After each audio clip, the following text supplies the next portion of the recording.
You're not needed anymore, so please go. Why would you say that after everything we've been through? This house is enough. I'm going to live here with my daughter and the others. I worked hard for 15 years to save up and buy this place. I chose a big condo so we could all live together because she wanted to move in. But then my husband stepped in. Why are you surprised? Your job here is done. Thanks for everything up to now. Are you serious? I looked straight at my husband, trying hard to stay calm despite my mixed feelings.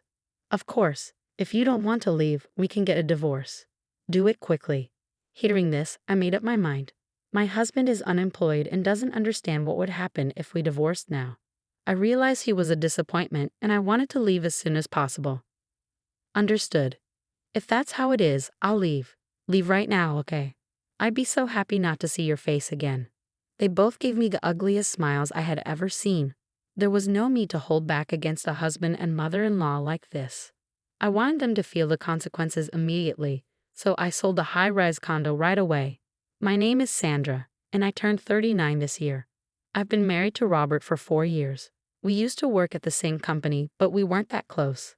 Then 4 years ago, something changed. Huh? Sandra? Robert, is that you? Long time no see. What are you doing here? Actually, I quit my job today.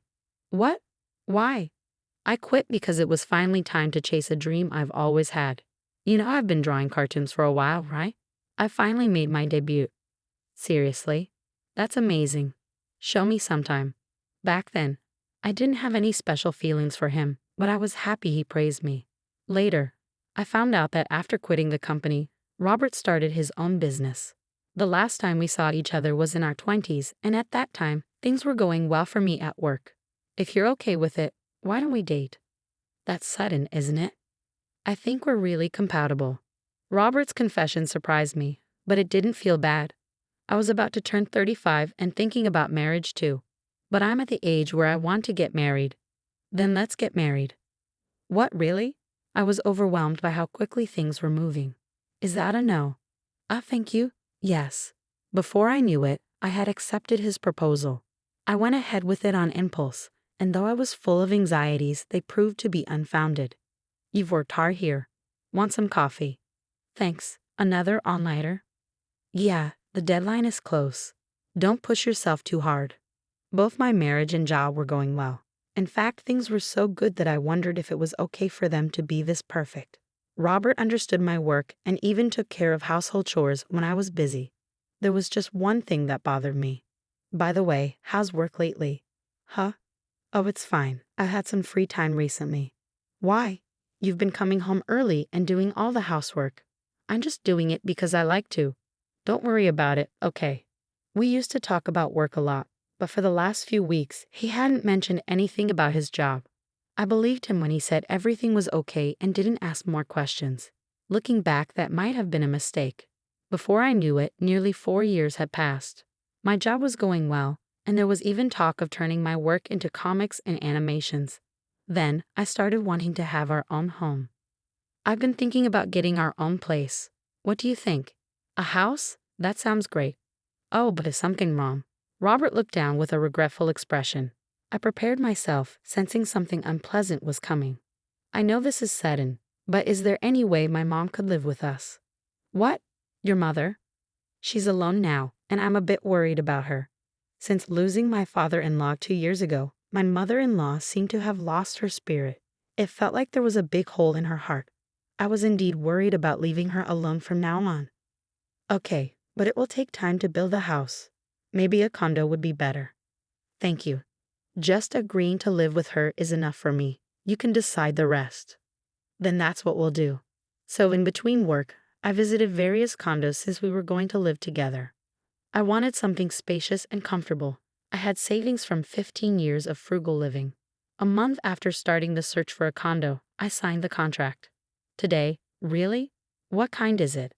This one. I showed my husband the brochure for the condo I had chosen. I was confident he would be pleased. Is this a high-rise luxury condo? Yes, it is. I thought we might as well. He probably didn't expect me to choose a high-rise. Although surprised, his eyes sparkled like a child who had just received a new toy. Mom will definitely be happy with this. I hope so. With this, A new life, including my mother-in-law, was about to begin, filled with a little anxiety and great anticipation. However, I would soon realize that it was a mistake as soon as we started living with her. Sandra, thanks for letting me stay here. This place is amazing. Oh, it's no big deal. I just did what anyone would do. Everything was fine for a while, but 3 months later, my mother-in-law's behavior suddenly changed a lot. Sorry, could you clean my room? My back hurts. I'm sorry, Mom, I have to work now. Then my mother-in-law said something completely different from her usual kindness. Work? You just stay in your room all day while Robert does all the housework, don't you? Robert and I decided that together. No more excuses. Just do it now, please. I didn't understand why she was acting so differently. All I knew then was that not doing what she asked would only cause more problems, so I cleaned the room thoroughly as she wanted. I'll be in the living room. Let me know when you're done. She didn't help at all and just relaxed in comfort. Why did I have to do this? I felt frustrated. I'm finished. At last, can't you clean a bit faster? I'm sorry. Well, okay then. Please make sure to do it regularly from now on. In the end, my mother-in-law went back to her room without thanking me. I was angry at her demanding attitude, but I kept quiet, fearing more complaints if I resisted. I told my husband about it. My mom? Why would she do that? I'll talk to her. Really? I find it hard to talk back to her. Don't worry, I'll handle it. His reassurance made me feel better. True enough, from the next day onwards, my mother-in-law stopped being so harsh with me. I thought I could now concentrate on work as usual until a week later when I returned home from a meeting. I'm back. When I walked in, I noticed unfamiliar shoes by the door. As I approached the living room, I overheard voices. Hey, where's Sandra today? Oh, she's at a meeting. It's amazing though. She's become a successful cartoon artist at her age. Yeah, it's impressive. Why do you sound so proud? It was Robert's sister, Christina, who was visiting. Just as I was about to enter the room, I heard more of their conversation. By the way, Mom, you've been quieter lately. Oh yes, it's more amusing to knock her down when she feels secure, isn't it? And Robert, you agree, right? Well, if she can't work anymore, it would be a problem, right? Sandra is the one bringing in money for us after all. Oh right. I stood there, stunned not only by what was said, but by the realization that my husband and mother-in-law were plotting something together. From then on, life became unbearable. Did you discuss that thing? About work? I didn't think it needed to be brought up. You always do this. What? What are you talking about? Christina asked innocently, clearly unaware of the conversation's subject. I was also clueless and eager to hear Robert's explanation. Well, it couldn't be helped. Actually, the company I was running went bankrupt shortly after we got married. What? You never mentioned that. That's terrible, Christina exclaimed. I've been through a lot, but I was lucky. I never expected that when I suggested living with Mom, Sandra would opt for such an upscale condo. When Robert admitted this to me, instead of surprise, I felt a surge of anger because I realized I had been deceived. Knowing he had hidden this and acted normal made me feel sick to my stomach. At that moment, I regretted everything deeply. If only I hadn't ignored the signs of change in my husband. But I couldn't dwell on regrets forever, and I started considering when to leave. Maybe it's time, Robert remarked. Time for what? Christina asked. Well, that's for another time, Robert replied casually. Unable to listen any longer, I burst through the door. They were shocked, clearly not expecting me to return. What's going on? I demanded. Seeing my husband and mother-in-law flustered, I almost laughed but held it back. You startled me. If you were back, you should have said something, Robert stammered. I did say I'm home, but maybe you were too caught up in your conversation. I retorted. Well, never mind. Sandra, come sit here. Let's have some coffee together. Yes, thank you, I replied politely, then engaged in meaningless conversation.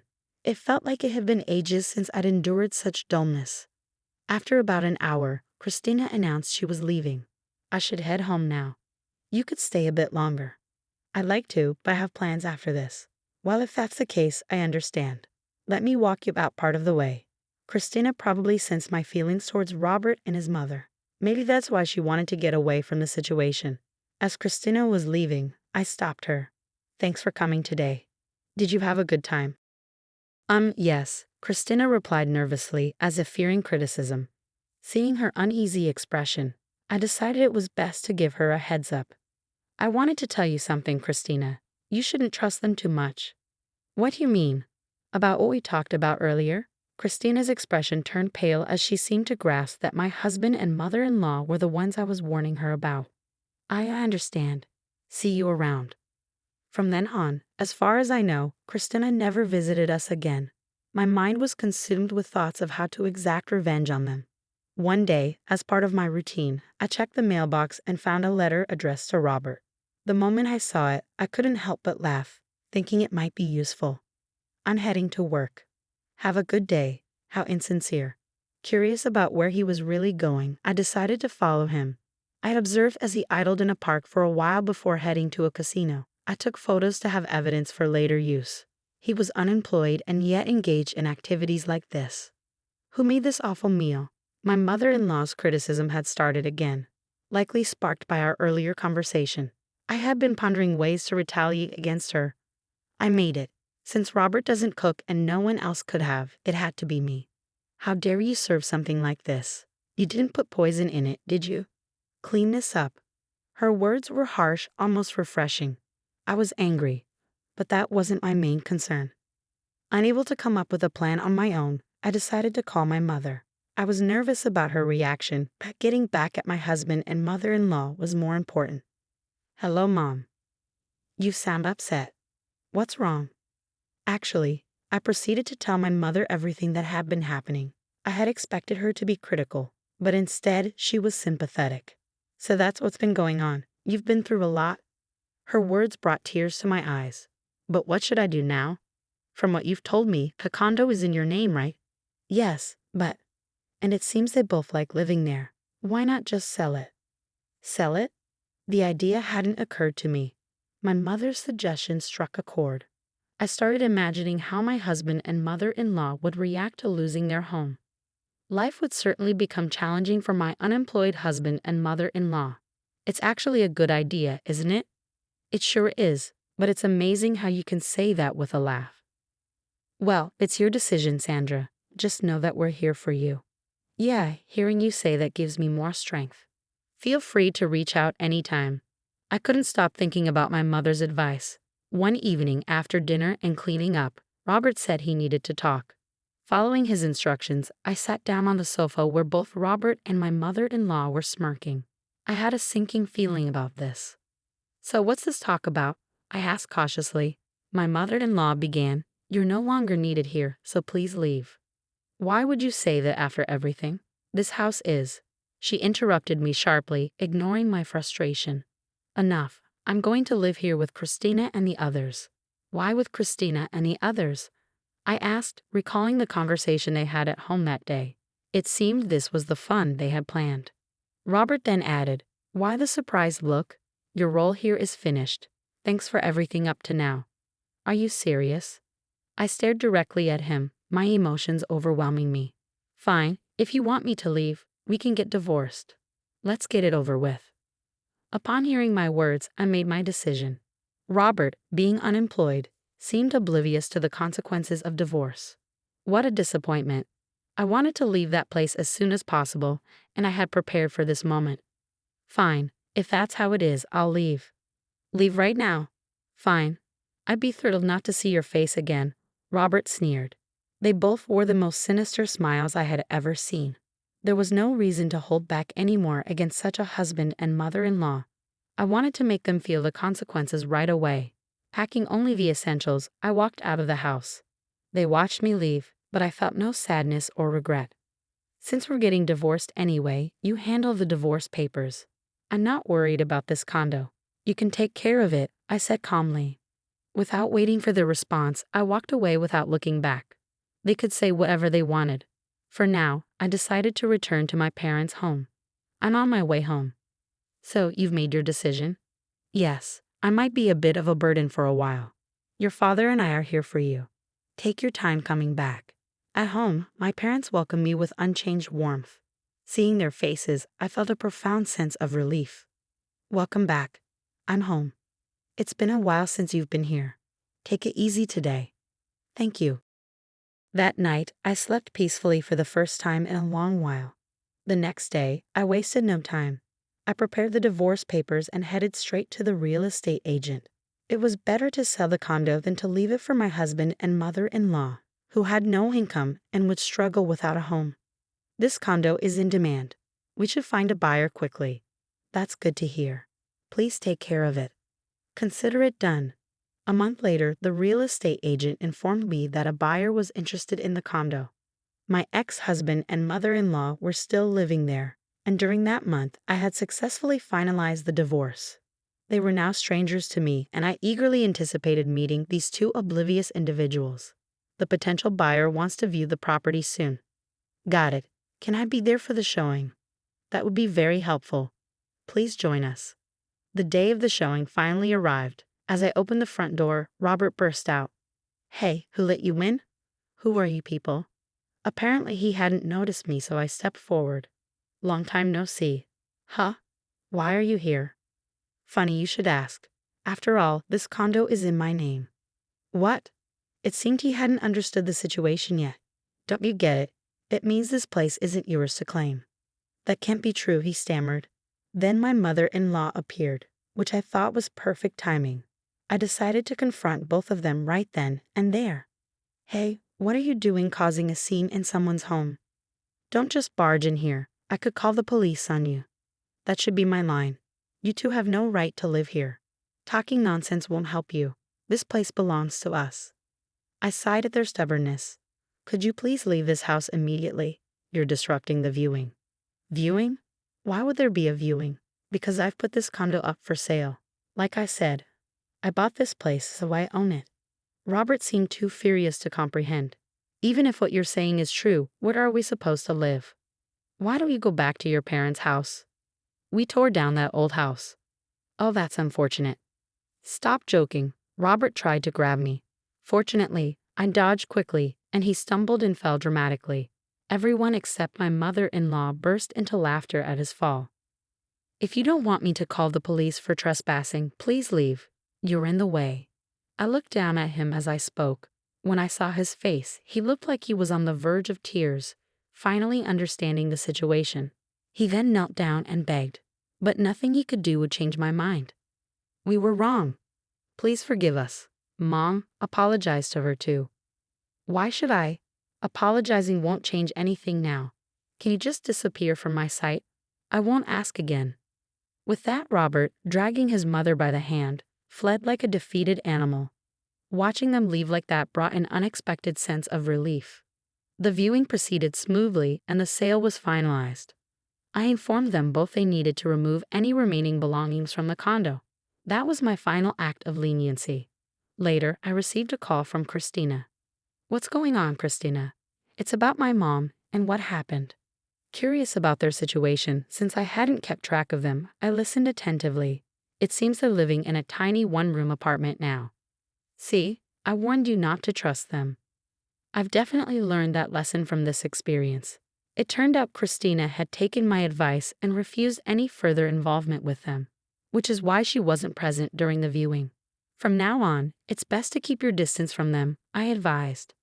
Yes, Christina agreed, determined to avoid any more entanglements with those two. However, not long after, Robert reached out to me again. Can you lend me some money? Just a little. That's your own fault for gambling and accumulating debt. I found debt collection letters addressed to you by chance. And I also had someone follow you when you lied about having a job and went out.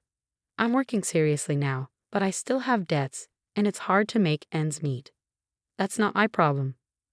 Oh, and could you pass a message to your mother? Tell her she got what she deserved. I hung up immediately, realizing they would likely face more difficult times ahead. Reflecting on these events, I considered turning this experience into a comic for my next project. It could make for an intriguing story.